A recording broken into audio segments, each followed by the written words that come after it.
വെച്ച മുലപ്പാൽ എങ്ങനെ സ്റ്റോർ ചെയ്യണം എന്നുള്ളത് മിക്ക അമ്മമാർക്കും അറിയുന്ന ഒരു കാര്യമാണ് എന്നുണ്ടെങ്കിലും ഈ സ്റ്റോർ ചെയ്ത് വെച്ചിട്ടുള്ള മുലപ്പാൽ എങ്ങനെയാണ് കുഞ്ഞിന് കൊടുക്കേണ്ടത് എന്നുള്ളത് മിക്ക അമ്മമാരിലും കൺഫ്യൂഷൻ ഉണ്ടാക്കിയേക്കാം. പലരും ചോദിക്കുന്ന ഒരു കാര്യമാണ് ഈ ഒരു മുലപ്പാൽ ചൂടാക്കാമോ അല്ലെങ്കിൽ മൈക്രോവേവ് ഒക്കെ ചെയ്തിട്ട് കുഞ്ഞിന് കൊടുക്കാമോ എന്നൊക്കെയുള്ളത്. അപ്പോൾ ഇന്നത്തെ വീഡിയോയിൽ നമുക്ക് ഇതിനെക്കുറിച്ച് ഡിസ്കസ് ചെയ്യാം. ഞാൻ ഡോക്ടർ റിസ. എൻ്റെ ചാനൽ ആദ്യമായിട്ട് കാണുന്നവരാണെങ്കിൽ സബ്സ്ക്രൈബ് ചെയ്യാൻ മറക്കരുത്. അപ്പോൾ നമുക്ക് വീഡിയോയിലേക്ക് കടക്കാം. നിങ്ങൾ മുലപ്പാൽ ഫ്രിഡ്ജിനകത്തൊക്കെ സ്റ്റോർ ചെയ്യുന്നവരാണ് എന്നുണ്ടെങ്കിൽ ഫ്രിഡ്ജിനകത്താണ് നിങ്ങൾ ഈ ഒരു മുലപ്പാൽ സ്റ്റോർ ചെയ്യുന്നത് എന്നുണ്ടെങ്കിൽ 4 ദിവസം വരെ നിങ്ങൾക്ക് സ്റ്റോർ ചെയ്യാവുന്നതാണ്. നിങ്ങൾ പ്രത്യേകം ശ്രദ്ധിക്കേണ്ടത് ഫ്രിഡ്ജിന്റെ ഡോറിനകത്ത് നിങ്ങൾ സ്റ്റോർ ചെയ്യാതിരിക്കുന്നതിന് വേണ്ടിയിട്ട് ശ്രദ്ധിക്കുക. ഫ്രിഡ്ജിന്റെ ഉള്ളിലായിട്ട് നിങ്ങൾ ഈ ഒരു ബോട്ടിൽ സ്റ്റോർ ചെയ്യുന്നതിന് വേണ്ടിയിട്ട് ശ്രദ്ധിക്കേണ്ടതാണ്. കാരണം ഡോറിനകത്താണ് നിങ്ങൾ സ്റ്റോർ ചെയ്യുന്നത് എന്നുണ്ടെങ്കിൽ ടെമ്പറേച്ചർ വേരിയേഷൻസ് ഉണ്ടാക്കുകയും ഇത് മിൽക്കിന്റെ ക്വാളിറ്റിയെ എഫക്ട് ചെയ്യുകയും ചെയ്യുന്നതിനാൽ. അതുപോലെ തന്നെ ശ്രദ്ധിക്കേണ്ട മറ്റൊരു കാര്യമാണ് നിങ്ങൾ സ്റ്റോർ ചെയ്യുന്ന ബോട്ടിൽ ടൈമും ഡേറ്റും കൂടെ മെൻഷൻ ചെയ്യുന്നതിന് വേണ്ടിയിട്ട് ശ്രദ്ധിക്കേണ്ടതാണ്. ഇനി മുലപ്പാൽ ഫ്രിഡ്ജിൽ നിന്നും എടുത്തതിന് ശേഷം കുഞ്ഞിന് എങ്ങനെ കൊടുക്കാം എന്നുള്ളതിനെ കുറിച്ച് നമുക്കൊന്ന് നോക്കാം. നിങ്ങൾക്ക് എല്ലാവർക്കും അറിയുന്ന ഒരു കാര്യമായിരിക്കും, അമ്മമാരുടെ മുലപ്പാൽ എന്ന് പറയുന്നത് ഇളം ചൂടുള്ള ഒന്നാണ്. അതുകൊണ്ട് തന്നെ ഫ്രിഡ്ജിൽ നിന്നും എടുത്ത ഉടനെ തന്നെ കുഞ്ഞിന് കൊടുക്കാൻ പാടുള്ളതല്ല. അതിന്റെ തണുപ്പ് വിട്ടതിന് ശേഷം മാത്രമേ കുഞ്ഞിന് കൊടുക്കാൻ പാടുള്ളൂ. അതിന് വേണ്ടിയിട്ട് നിങ്ങൾക്ക് 2 കാര്യങ്ങൾ ചെയ്യാവുന്നതാണ്. ഫസ്റ്റ് വൺ, ഫ്രിഡ്ജിൽ നിന്നും എടുത്തതിന് ശേഷം പുറത്ത് വെച്ചിട്ട് ഏകദേശം ഒരു 30 മിനിറ്റ് അല്ലെങ്കിൽ 1 മണിക്കൂർ വരെ വെയിറ്റ് ചെയ്യുക. അത് റൂം ടെമ്പറേച്ചറിലായിട്ട് നിങ്ങൾക്ക് കുഞ്ഞിന് ഫീഡ് ചെയ്യാവുന്നതാണ്. ചില കുഞ്ഞുങ്ങൾക്ക് ഈ രീതിയിൽ മുലപ്പാൽ കൊടുക്കുന്ന സമയത്ത് കുഞ്ഞുങ്ങൾ കുടിച്ചേക്കാം, എന്നാൽ മറ്റു ചില കുഞ്ഞുങ്ങൾ കുടിക്കുന്നതിലും മടി കാണിച്ചേക്കാം. അപ്പോൾ ഇങ്ങനെയുള്ള കേസുകളിൽ ഒന്ന് നിങ്ങൾക്ക് ചെറിയ രീതിയിൽ ഒന്ന് വാമാക്കുകയും ചെയ്യാവുന്നതാണ് മുലപ്പാൽ. അതിന് വേണ്ടിയിട്ട് നിങ്ങൾക്ക് ഫ്രിഡ്ജിൽ നിന്നും എടുത്തതിന് ശേഷം ഇളം ചൂടുവെള്ളം ഒരു ബൗളിൽ എടുത്തതിന് ശേഷം ആ ബൗളിൽ ഈ ഒരു ബോട്ടിലോ അല്ലെങ്കിൽ നിങ്ങൾ മിൽക്ക് സ്റ്റോർ ചെയ്തിട്ടുള്ള ആ ഒരു ബാഗോ വെള്ളത്തിൽ വെച്ചതിന് ശേഷം ഏകദേശം ഒരു 3 to 5 മിനിറ്റ്സ് വരെ വെയിറ്റ് ചെയ്ത് കഴിഞ്ഞാൽ അത് റൂം ടെമ്പറേച്ചറിലേക്ക് ആവുകയും എന്നിട്ട് നിങ്ങൾക്ക് കൊടുക്കുകയും ചെയ്യാവുന്നതാണ്. കുഞ്ഞിന് കൊടുക്കുന്നതിന് മുൻപ് പ്രത്യേകം നിങ്ങൾ ശ്രദ്ധിക്കേണ്ടത് മുലപ്പാലിന്റെ ടെമ്പറേച്ചർ ചെക്ക് ചെയ്യുന്നതിന് വേണ്ടിയിട്ട് ശ്രദ്ധിക്കുക. ഓവറായിട്ട് ചൂടൊന്നും ഇല്ല എന്നുള്ളത് ഉറപ്പുവരുത്തിയതിന് ശേഷം മാത്രം കുഞ്ഞിന് ഫീഡ് ചെയ്യുന്നതിന് വേണ്ടിയിട്ട് ശ്രദ്ധിക്കാം. അതുപോലെ ഇളം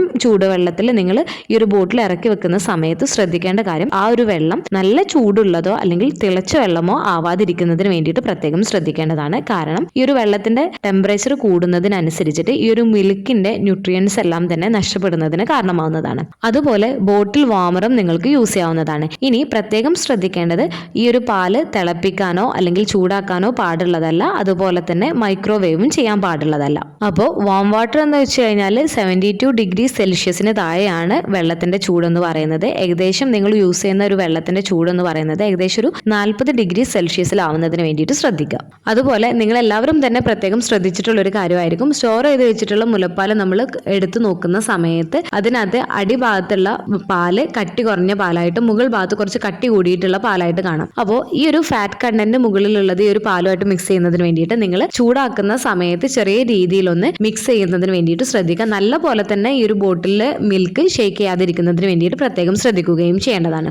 ഇനി ഫ്രോസൺ ചെയ്തിട്ട് എത്ര നാൾ വരെ സൂക്ഷിക്കാം എന്നുള്ളതിനെ കുറിച്ചും എങ്ങനെയാണ് ഫ്രോസൺ ചെയ്തിട്ടുള്ള മുലപ്പാൽ കുഞ്ഞിന് കൊടുക്കാം എന്നുള്ളതിനെ കുറിച്ച് നമുക്കൊന്ന് നോക്കാം. നിങ്ങൾ സെപ്പറേറ്റ് ഡോറുള്ള ഫ്രിഡ്ജാണ് യൂസ് ചെയ്യുന്നത് എന്നുണ്ടെങ്കിൽ മുലപ്പാൽ 6 മാസം വരെ നിങ്ങൾക്ക് ഫ്രീസറിനകത്ത് കേടുകൂടാതെ സൂക്ഷിക്കാവുന്നതാണ്. എന്നാൽ സെപ്പറേറ്റ് ഡോർ ഇല്ലാത്ത ഫ്രിഡ്ജിനകത്തുള്ള ഫ്രീസറിനകത്താണ് സൂക്ഷിക്കുന്നത് എന്നുണ്ടെങ്കിൽ 2 വീക്സ് വരെ കേടുകൂടാതെ സൂക്ഷിക്കാവുന്നതുമാണ്. ഇനി ഡീപ് ഫ്രീസർ ആണ് ചെയ്യുന്നത് എന്നുണ്ടെങ്കിൽ 1 വർഷം വരെ മുലപ്പാൽ കേടാവാതെ ഇരിക്കുന്നതിന് സഹായിക്കുന്നതാണ്. ഇനി ഫ്രോസൺ ചെയ്തിട്ടുള്ള മുലപ്പാൽ എങ്ങനെയാണ് കുഞ്ഞിന് കൊടുക്കേണ്ടത് എന്നതിനെ കുറിച്ച് നോക്കാം. ഈ ഒരു ഫ്രോസൺ ചെയ്തിട്ടുള്ള മുലപ്പാൽ തലേ ദിവസം തന്നെ കുഞ്ഞിന് കൊടുക്കേണ്ട അളവിൽ നിങ്ങൾ മുലപ്പാൽ നിങ്ങൾ താഴത്തെ നോർമൽ ആയിട്ടുള്ള ഫ്രിഡ്ജിന്റെ കമ്പാർട്ട്മെന്റിൽ വെക്കുന്നതിന് വേണ്ടി ശ്രദ്ധിക്കാം. അപ്പോൾ ഈ ഒരു സമയത്ത് ഈ ഒരു കട്ട പിടിച്ചിട്ടുള്ള മുലപ്പാൽ പതിയെ ഉരുകി തുടങ്ങുന്നതാണ്. അപ്പൊ പിറ്റേ ദിവസം നിങ്ങൾ കുഞ്ഞിന് കൊടുക്കുന്ന സമയത്ത് മുൻപ് പറഞ്ഞ പോലെ തന്നെ ഒരു പാത്രത്തിനകത്ത് ഇളം ചൂടുവെള്ളം എടുത്തതിന് ശേഷം അതിനകത്ത് മുലപ്പാലിന്റെ ബോട്ടിൽ ഇറക്കി വെക്കുന്നതിന് വേണ്ടിയിട്ട് ശ്രദ്ധിക്കുക. എന്നിട്ട് ഈ ഒരു റൂം ടെമ്പറേച്ചറിലേക്ക് ഈ ഒരു മുലപ്പാൽ ആയതിനു ശേഷം കുഞ്ഞിന് ഫീഡ് ചെയ്യുന്നതിന് വേണ്ടിയിട്ട് ശ്രദ്ധിക്കാം. അതുപോലെ തന്നെ ശ്രദ്ധിക്കേണ്ട മറ്റൊരു കാര്യം, ഈ ഒരു പുറത്തേക്ക് എടുത്തു വെച്ചിട്ടുള്ള മുലപ്പാൽ വീണ്ടും നമ്മൾ ഫ്രിഡ്ജിനകത്തോട്ടേക്ക് വെക്കുകയോ അല്ലെങ്കിൽ ഫ്രീസറിനകത്ത് വെക്കുകയോ ചെയ്യാൻ പാടുള്ളതല്ല.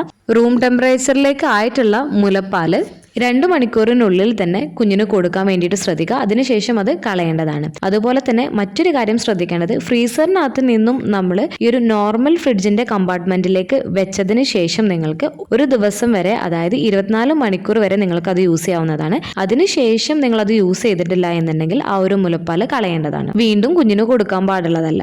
അതുപോലെ തന്നെ ഇളം ചൂടുള്ള വെള്ളമാണ് പൈപ്പിൽ നിന്നും വരുന്നത് എന്നുണ്ടെങ്കിൽ അതിനടിയിൽ വെക്കുകയും ചെയ്യാവുന്നതാണ്. അപ്പോൾ ശ്രദ്ധിക്കേണ്ടത്, ഫ്രോസൺ ചെയ്തിട്ടുള്ള മുലപ്പാലാണ് എന്നുണ്ടെങ്കിൽ ഫ്രിഡ്ജിനകത്ത് വെച്ചിട്ടുള്ള മുലപ്പാലാണ് എന്നുണ്ടെങ്കിലും അത് കുഞ്ഞിന് കൊടുക്കുന്നതിന് മുൻപായിട്ട് പുറത്ത് വെച്ച് റൂം ടെമ്പറേച്ചറിലായതിനു ശേഷം മാത്രം നിങ്ങൾ കുഞ്ഞിന് കൊടുക്കുന്നതിന് വേണ്ടിയിട്ട് ശ്രദ്ധിക്കുക. ഇനി നിങ്ങൾ ഫ്രഷ് ആയിട്ടുള്ള മിൽക്ക് എക്സ്പ്രസ് ചെയ്തത് റൂം ടെമ്പറേച്ചറിലാണ് വെക്കുന്നത് എന്നുണ്ടെങ്കിൽ അത് 4 മണിക്കൂറിൻ്റെ ഉള്ളിലായിട്ട് തന്നെ നിങ്ങളുടെ കുഞ്ഞിന് കൊടുക്കുന്നതിന് വേണ്ടിയിട്ട് നിങ്ങൾ പ്രത്യേകം ശ്രദ്ധിക്കുകയും ചെയ്യേണ്ടതാണ്. ഈ ഒരു വീഡിയോ നിങ്ങൾക്ക് യൂസ്ഫുൾ ആയിട്ട് തോന്നിയിട്ടുണ്ടെങ്കിൽ മറ്റുള്ളവർക്കും കൂടെ ഷെയർ ചെയ്ത് കൊടുക്കുക. എന്തെങ്കിലും ഡൗട്ടുകളും കാര്യങ്ങളൊക്കെ ഉണ്ട് എന്നുണ്ടെങ്കിൽ കമൻ്റ് ആയിട്ട് ചോദിക്കാവുന്നതാണ്. അടുത്തൊരു വീഡിയോയിൽ കാണുന്നത് വരെ ബൈ.